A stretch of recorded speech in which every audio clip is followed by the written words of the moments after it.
Hello everyone, I Khushi Dusad welcomes you to our channel Pustak Comics. So in this particular video, we have to start our summary of which A Long Walk to Freedom written by Nelson Mandela. Okay, then, so we start. A Long Walk to Freedom is an autobiography of Nelson Mandela, who was the first former South African president. अच्छा, जो Nelson Mandela है वो कौन है? First former president है, किसके हैं भाई? साउथ अफ्रीका के हैं. Then the article for the Nelson Mandela is a freedom of summary, and this chapter extracts the long walk to freedom in this book includes description of the inauguration ceremony and citations and speech about the journey of being a freedom fighter. Basically ये जो chapter है ये हमें बताएगा कि इनकी journey कैसे चली थी, लाइक अ फ्रीडम फाइटर बनने की इनकी जर्नी कैसी थी, ये जो फर्स्ट प्रेसिडेंट बने थे तब क्या हुआ था, ये सारा का सारा चैप्टर हम लोगों को बताएगा, जिसकी मैं समरी आपको बता रही हूँ. It says it is a countless people who fought their freedom. भाई यहाँ पे इन्होंने बताया है कि बहुत काउंटलेस पीपल है जिन्होंने अपनी फ्रीडम के लिए बहुत लड़ाई की है. साउथ अफ्रीका में पहले ना एक प्रैक्टिस चला करती थी, अपार्थाइड करके प्रैक्टिस चला करती थी, जिसका मतलब क्या होता था? जिसका मतलब होता था रेस के मतलब रेस की वजह से क्या करना? डिस्क्रिमिनेशन करना. रेस का मतलब कलर की वजह से, डार्क एंड व्हाइट्स मतलब black and whites. Then which is very popular those days. It referred to the which dark skin people derive from the basic rights. भाई जो dark skin people है ना, उनको उनके basic rights नहीं मिलते थे.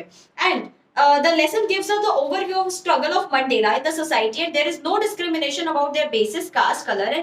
और यहाँ पे मंडेला जो है इन्होंने ये बताया है कि यहाँ पे कोई भी डिस्क्रिमिनेशन नहीं होना चाहिए on the basis of their religion, caste, race, etc. Then A Long Walk to Freedom by Nelson Mandela is a struggle of the South Africa. भाई जो भी साउथ अफ्रीका का प्रेसिडेंट, साउथ अफ्रीका के president वो बने थे, उनके struggle के बारे में इन्होंने बताया है. यहाँ पे देखिए ये जो डेट है ये बहुत इंपॉर्टेंट है. और 10 मई 1994 नेल्सन मंडेला हैज टेकन वो at first black president of south Africa. यहाँ पे जो 10th मई है 1994 में नेल्सन मंडेला जो है ये क्या हुए थे? फर्स्ट ब्लैक प्रेसिडेंट बने थे. कहाँ पे? साउथ अफ्रीका के. And therefore it was becoming a new born democratic country. और उसके बाद ये एक न्यू बॉर्न डेमोक्रेटिक कंट्री बन गई थी.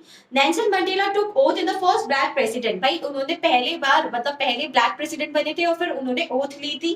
देन मैनी डिग्निटरीज, अच्छा हमने चैप्टर में भी पढ़ा था कि बहुत सारे डिग्निटरीज उनसे मिलने के लिए आए थे. एंड और उसके बाद क्या हुआ था? And become a part of the most significant day.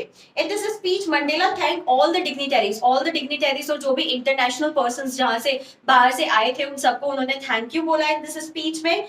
And Mandela assured the countrymen and would never experience the same suppression one by other. भाई उन्होंने क्या अपने जो countrymen हैं उनसे promise किया कि अब ऐसे जो भी situation तुम्हारे पास आ रही है उनसे तुम लोग अब सफर नहीं होंगे. Then democracy has been established in South Africa and the result of the government no discrimination was established. भाई democracy South Africa में क्या हो गई थी? स्टैब्लिश हो चुकी थी और वहां पे उन लोगों ने प्रॉमिस किया था अब कोई भी डिस्क्रिमिनेशन नहीं होगा. Then the people of South Africa sang national anthems as a symbol of the day. भाई नेशनल एंथम, 2 नेशनल एंथम्स गाई जा रही थी. ये हमने चैप्टर में भी पढ़ा था कि 2 नेशनल एंथम गाई जा रही थी. Mandela recalled that the reason of the movement was black skin people exploited by the white people. और इसका रीजन क्या था कि जो ब्लैक स्किन पीपल है वो किससे क्या हो रहे हैं?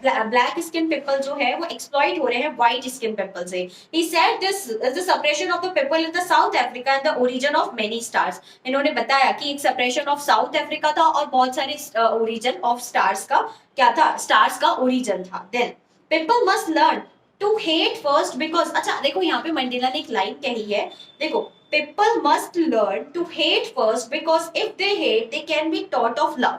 उन्होंने बोला कि पीपल को सबसे पहले हेट करना, नफरत करना सीखना चाहिए, क्योंकि जब हम नफरत करना सीखेंगे तभी हम क्या होंगे? लव करना सीखेंगे. Because love comes from the opposite circumstances. Love जो है वो अपोजिट सर्कमस्टेंसेस से आता है. He also says that a brave man is not that who does not feel afraid about. अच्छा, उन्होंने एक और चीज कही है जो कि बहुत इंपॉर्टेंट है कि ब्रेव मैन वो नहीं होता जो कि डरता नहीं है, बल्कि ब्रेव मैन वो होता है जो कि उस डर पे जीत हासिल कर लेता है या कॉन्कर कर लेता है।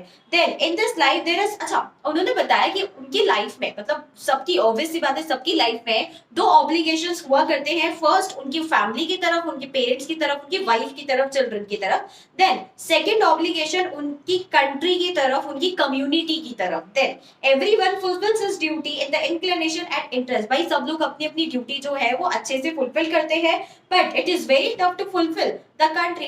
बट साउथ अफ्रीका जैसी कंट्री में ये ड्यूटी फुलफिल कर पाना बहुत ज्यादा डिफिकल्ट हो जाता था।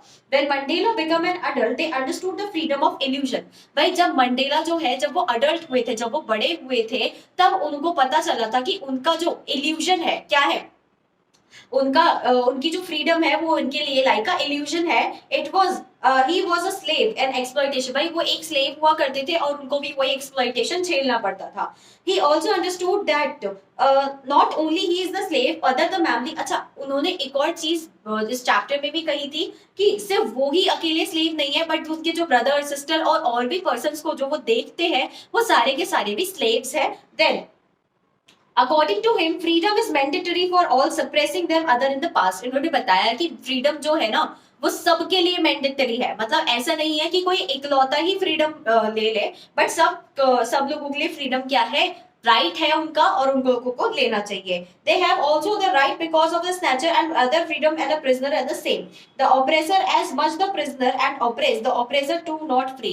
भाई उन्होंने बताया कि जो ऑपरेसर है और जो ऑपरेस्ड है वो दोनों ही फ्री नहीं रहते हैं। मतलब जो जेल के अंदर है और जो जेल के बाहर है, उन दोनों की ही अपनी अपनी ड्यूटी होती है, वो दोनों ही फ्री नहीं रहते हैं। देन अब बात करते हैं इसके कंक्लूजन की। तो बेसिकली इसका कंक्लूजन क्या निकला, जो कि इंपॉर्टेंट लाइन वाली थी, the brave man is not only the one who feel afraid. Brave man वो नहीं होता है जो कि अफ्रेड फील करता है, बल्कि वो होता है जो कि उस पर जीत हासिल कर लेता है या उसको कॉन्कर कर लेता है। Mandela said that every man has the duties towards the community to.